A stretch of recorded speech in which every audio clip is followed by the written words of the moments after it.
Fundamental theorem of arithmetic. Fundamental theorem of arithmetic ఏం చెప్తుంది అంటే every composite number can be expressed as a product of primes and this factorization is unique apart from the order in which the prime factor occurs. So మనం ప్రతి composite నెంబర్ని ఎట్లా రాసుకోవచ్చు అంటే product of prime రాసుకోవచ్చు. ఈ primes అనేవి యూనిక్గా ఉంటాయి అన్నట్టు. సో దీనికి సంబంధించి ఒక ప్రాబ్లం చూద్దాం.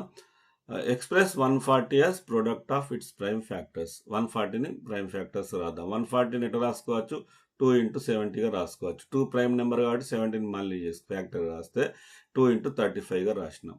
సో ఇక్కడ మళ్ళీ 2 ప్రైమ్ 35ని మళ్ళీ రాసుకుంటే 5 into 7గా రాసినాం. ఇక్కడ 5 and 7 అనేది మనకేంటి ప్రైమ్ నెంబర్స్. కాబట్టి 140 ఈజ్ ఈక్వల్ టు ఏం రాసుకోవచ్చు? 2 into 2 into 5 into 7. 2 times వచ్చింది కాబట్టి 140 is equal to 2 square into 5 into 7గా మనం రాస్తాం.